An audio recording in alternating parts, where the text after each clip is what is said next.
Hi, welcome to Team PI Pokemon, and today what we're going to do is we are just going to review the brand new set, which is Shining Legends. It's just the scans have just actually been released in shops at the moment in USA.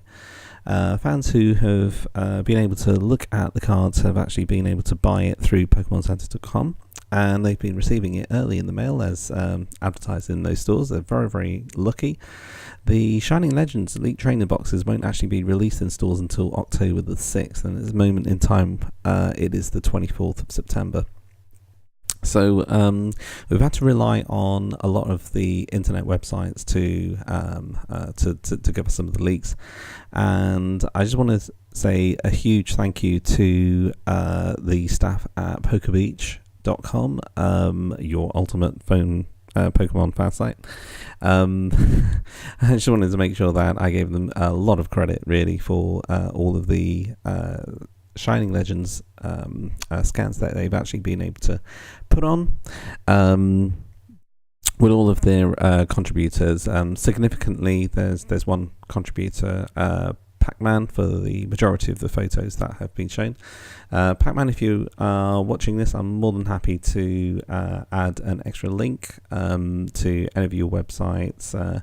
Please just drop me a line, and we'll be able to sort something out in the comments and credits below. So really hoping that this is a comprehensive review of the top 10. We've just been spending quite a few minutes, shall we say, mulling through each and every single card in the set. Actually around about half an hour's worth of work, which was really interesting. Sam and I had a chance to look at everything that was in there. It is actually a 78 card set, so it's not too bad for videos.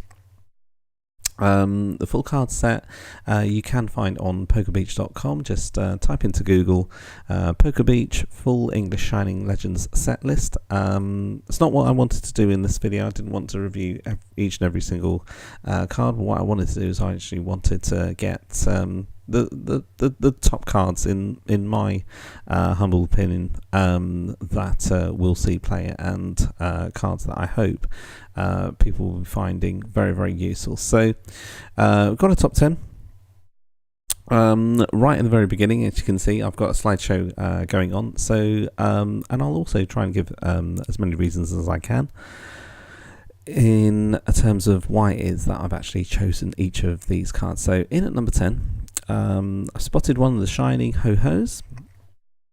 This is a basic Pokemon. It's 130 HP. It's got an ability which is Golden Wing. So if this Pokemon is your active Pokemon is knocked out by damage from an opponent's attack, move up to 2 basic energy cards from this Pokemon to your benched Pokemon in any way you like. Quite an interesting Pokemon, really. And the reason why it's really interesting is because I can see quite a bit of potential. Now, a lot of people would just be looking at this card thinking, hang on a second, why would we even go for Shining Ho-Ho if we actually already have Ho-Oh GX in the format, which is a fair comment to make, bearing in mind that Ho-Oh GX was actually released in Burning Shadows, which is the set before Shining Legends. So, maybe, they might actually be around at the same time within the format as the format changes over the next year or so. So really, no potential there. You might as well go for the Ho-Oh GX. It's got, way above 130 HP. It's got around about 190, I believe, if my mind remembers correctly. Its weakness is exactly the same. It's lightning weakness, so it's great against water decks, which you would normally find obliterate fire decks. It's got 2 retreat costs as well. It's got resistance to fighting. It's not too bad at all, as does the Ho-Ho GX. Now, the interesting thing about this is that it actually has 2 inbuilt EXP shares. So, if you were to do a first turn Kiawe, you could just do Fire Blast, 110 and then just continually discard energy from this Pokemon.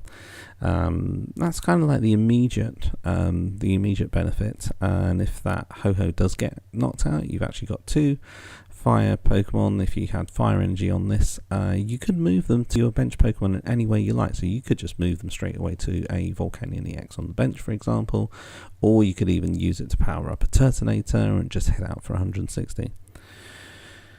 But what is really interesting as well is this question: why not pop it into a different deck altogether? Because if this Pokemon is your active Pokemon, it's knocked out by damage from an opponent's attack. It says move up to 2 basic energy cards. It doesn't actually specify that it should just only be fire energy. So what if it is, for example, fairy energy? So we've had some success stories with Xerneas Break. Xerneas Break was actually a deck that I ran at the Cup that took place at Cannock yesterday. If you'd like to find Summer's review, please do click on the video page. It's actually the video that was produced this morning, so it's very, very near this one.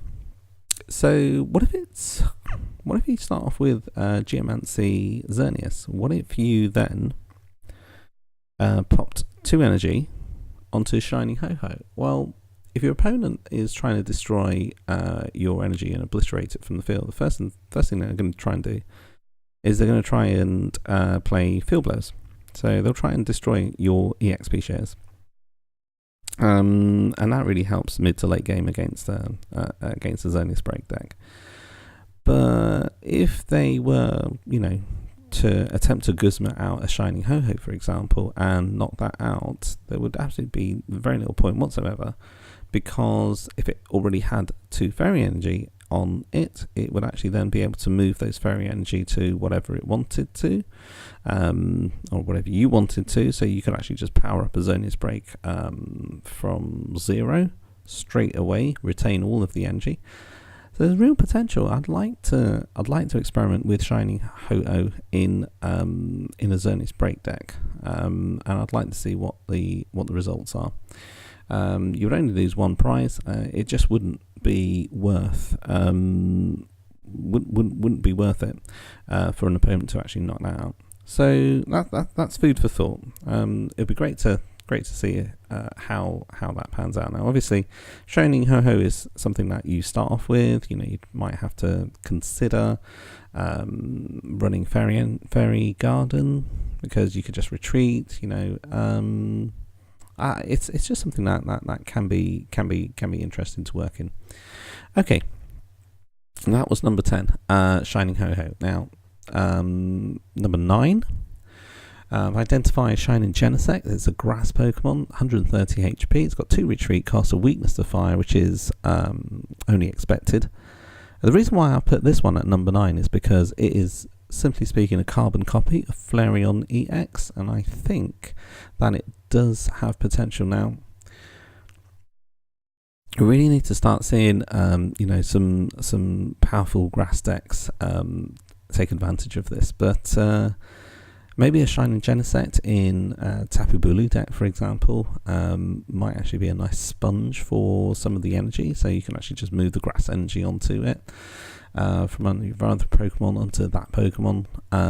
You can actually have Gear Blaster, but then again, there is a limit, and the reason why I've got this at number 9 is because there may be a limitation. There's certainly Gardevoir GX is from the format at the moment. Gear Blaster is quite nice because it's like a colourless attack, so if you've got grass weak Pokemon on your opponent's side, might actually be quite exploitative. And Gear Blaster actually copies Flareon EX's attack, as mentioned before. So it's got potential. I'm not quite sure at this moment in time how far that potential could go, but it's certainly one to watch. It's nice to see Genesect back. It was a pity that Genesect EX just sort of flared up and peaked in value, and then suddenly just disappeared as soon as it came in. But I think that was all to do with Bronzong, really. But when Bronzong came out, Genesect just fell off the wagon, so to speak. But it's nice to see Geneset back, and definitely it's something that I'd like to keep an eye on. So that was card number 9. Moving on to card number 8, there's quite a bit of talk and discussion about Shining Mew. Shining Mew being a starter Pokemon, I think this is going to be really, really powerful, especially with the imminent release of Counter Energy. So if you are behind, your counter energies account for 2 Pokemon, two energies of any different type. So it's virtually a double colorless, but with all the colors. So it's going to be a double color. And you've also got Counter Catcher as well, which is going to be absolutely insane. It's I believe it's just a reprint of Power Hand Extension, which if anyone remembers that in the format, they know how groundbreaking that was. So I think we're entering a phase where it's not necessarily the best thing to just rush. Shining Mew is also interesting because as a psychic energy, you can actually run it if you run rainbows. So I think this will slide well, comfortably within Garbodor decks, Gallisopod decks, if you really wanted to get the energies out as fast as possible. And also what you could do is you could actually find energy cards that are not necessarily basic energy cards. So I think there's a bit of versatility in this one. I think there's incredible versatility if you wanted to combine something like Shining Mew with Mars Shadow. It's got a free retreat cost. You wouldn't need to worry about the 38 HP if you actually had Mars Shadow. You wouldn't have to worry about the weakness so much. But apart from that, it doesn't really stick up for itself. So, starting off with a Shining Mew, there is, I don't know how much it's going to be taking up, but I think there is a fast raid Pokemon that is coming out fairly soon. 30 HP is not necessarily going to stick around for very long. You could be susceptible to an early N just to try and dilute and rinse your hand of any potential counter catcher or counter energy. But I think some people will try out Shining Mew, so that's definitely the card that I feel should hit number 8. Okay, number 7 is Jirachi.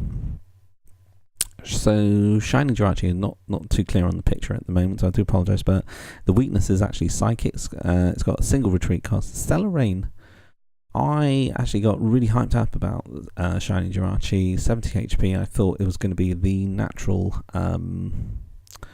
the natural card to go for if Espeon EX got rotated out, but upon closer inspection I was a little bit dismayed because it's only if your opponent's active Pokemon is an evolved Pokemon.